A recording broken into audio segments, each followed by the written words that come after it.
Barakata Yahweh, Barakata Yahushai, Ba'ashem, Rakah HaKodash, Barakata. First and foremost, I want to give all praises, honor, and glory to Yahweh, Ba'ashem Yahushai. Double honors to the apostles and elders of Great Millstone that rule well. And peace and salutations to Yakim out there pushing this word in truth. This is the Brother Ride with another video, and I'm going to be using an article from ZeroHedge.com, and the title reads, "What do they know that we don't? DC officials flock to Doomsday camps." Washington, D.C. government officials are flocking to doomsday camps around the country, which of course begs the question, what do they know that we do not know? They know that all hell's about to break loose. I mean, on the 26th of this month, you've got the Petro Yuan launching, which is going to lead to the eventual collapse of the U.S. dollar, which will lead to the collapse of the economy, and the mark of the beast, which is that RFID microchip being implemented. You've got all those nations gathered in the Middle East, which is the Valley of Jehoshaphat, which at any moment World War III could pop off. You've got a racial unrest with Jake getting roused up to go against Esau, and Esau getting roused up. You've got it's just pandemonium everywhere, and we're on a hair trigger. And these DC government officials and other of the elites and the people in the know that it's about to go down. And some of them even have knowledge of the scriptures, so they know that Yahushua is about to return and put them into captivity, and they're going to try to escape it, which is sad for them, because there's no way that's going to happen. And now I'm going to go to my first scripture in Revelations chapter 6, start at verse 15. "And the kings of the earth, and the great men, and the rich men," the elites, the Rothschilds, the bankers and such, and the chief captains, a lot of those high-ranking military generals, and the mighty men, and every bondman, and every freeman, even down to your average Joe preppers, hid themselves in the dens and in the rocks of the mountains, those doomsday camps, those underground bunkers, which I think are called DUMBs, which stands for Deep Underground Military Bunkers, and said to the mountains and rocks, "Fall on us, and hide us from the face of him that sitteth on the throne, and from the wrath of the Lamb." And the Lamb is Yahushai, because, as I said, some of those more higher-up elites know that their judgment's about to come, and so they're doing anything they can to escape through, again, those underground bunkers. They even have bases in the sea and some low-orbit space stations, but none of that's going to save them. "For the great day of his wrath is come, and who shall be able to stand? And unless you're of the elect or the righteous 1/3, which Yahweh willing I am, you're not going to be able to stand, because it's going to be a great and terrible day." And again, if you're not at that number, you're going to say to those mountains and those rocks, "Fall on us," and hope that your doomsday camps or your underground bunkers are going to save you, but that's not going to be the case. According to the Washington Examiner, a building network of backwoods doomsday camps around the country are pulling in members from affluent areas, and even Washington national security officials, the rich and the great men, as the threats grow from nuclear war, an EMP, or virus attack, all of which are going to happen. Dubbed Fortitude Ranch, the outpost promised protection and a year's supply of food for those unable to build their own bunker, with preparations for SHTF, or shit hits the fan scenario. What's more, until a crisis strikes, the doomsday camps are being used for prepper training and vacations, and it won't matter if you have a year's supply of food or any amount of supplies, because unless you're of that number, that food's only going to be for the elect and the righteous 1/3, which are going to make it through this thing, even though some will be martyred, but they'll come back in the first resurrection, which brings me to Isaiah 65 and 13. "Therefore, thus saith the Lord God, Behold, my servant shall eat, but ye shall be hungry." There goes your supply of food. "Behold, my servant shall drink, but ye shall be thirsty. Behold, my servant shall rejoice, but ye shall be ashamed," for doubting these true words of the living waters, the scriptures. So if you brothers just keep pushing on in faith and truth and sincerity, you won't hunger or thirst or be ashamed.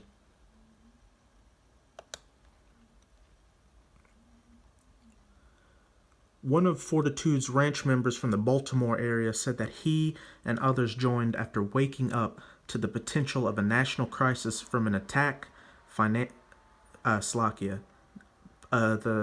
the potential of a national crisis from an attack, financial meltdown, or political violence. For most of us, something rattled our cages and woke us up, he said. And we got a video here, which I may play a little bit of later. We're seeing members from all three letter agencies, said Fortitude creator Drew Miller, a retired Air Force colonel and intelligence officer, in a reference to the Central Intelligence Agency, Defense Intelligence Agency, Federal Bureau of Investigation, and more. Again, the great men and the rich men and the chief captains and the mighty men.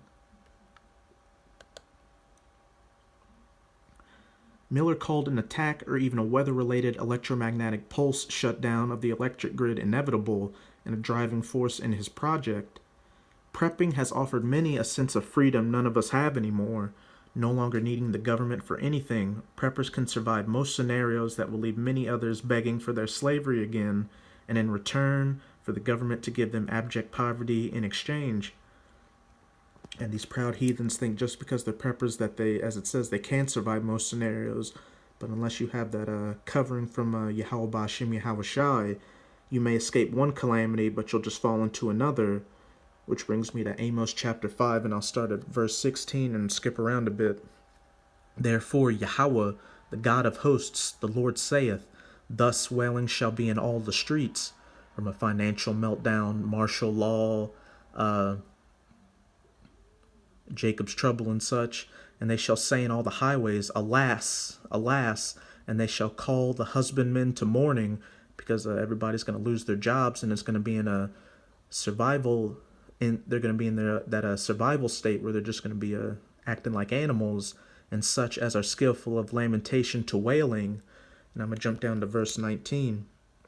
As if a man did flee from a lion, and a bear met him, or went into the house, and leaned his hand on the wall, and a serpent bit him. So these preppers think, as it said, that they're prepared for any scenario, but as they flee from a lion, a bear will meet them, or if they make it into a house and lean their hand on a wall, a serpent will bite them. They may get in a shootout and escape, only to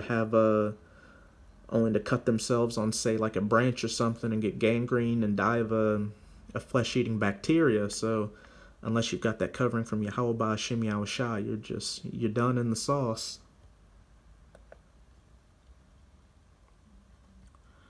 Through memberships and his own cryptocurrency called Fortitudes, Miller has raised about $400,000 and established a ranch in West Virginia and Colorado with 10 others planned. An open house at the West Virginia ranch is scheduled for April 21st to 23rd.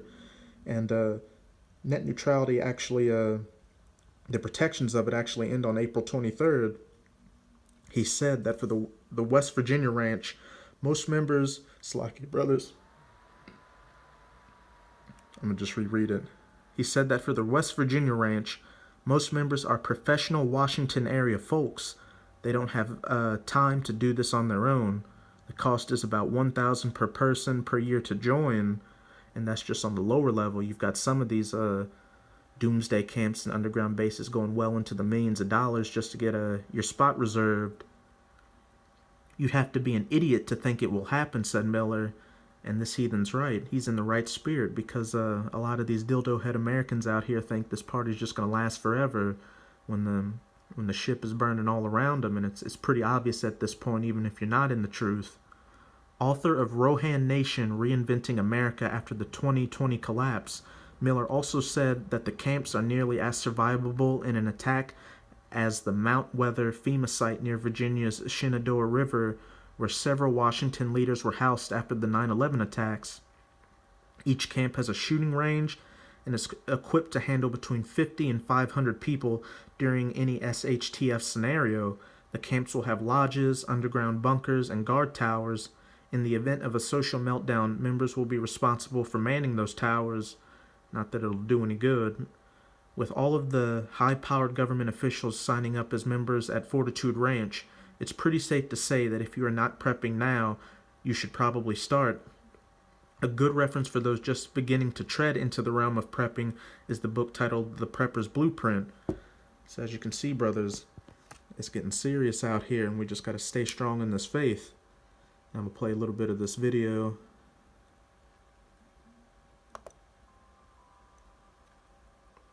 I'm Drew Miller, CEO of Fortitude Ranch. Fortitude Ranch is a combination survival and recreational community. In good times, our remote locations and mountain forests provide a great place to vacation, hike, hunt, and fish. In bad times, Fortitude Ranch is a survival facility, a place our members can come to safely survive a collapse in a functioning economy and loss of law and order. Biologists and threat experts warn that a bioengineered viral pandemic is inevitable. Notice how they got Jake in that picture. With millions of direct casualties and more possibly dying during the collapse that the pandemic triggers. We are not prepared for increasingly likely threats such as viral pandemics and bioterrorism. Odds of a catastrophic collapse are increasing with growth in genetic research and DNA manipulation technology. A pandemic is inevitable with bioengineering, nuclear proliferation, nanotechnology, artificial intelligence, and many other new technologies increasing the capability of a small nation state, terrorist group, or even an individual to trigger a huge disaster. I'll stop it right there.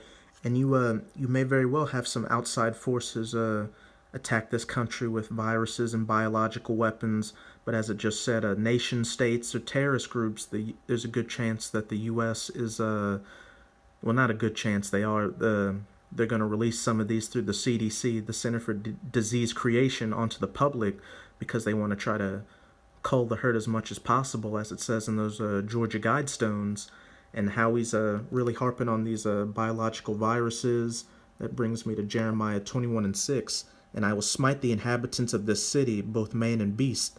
They shall die of a great pestilence, biological viruses and stuff like that.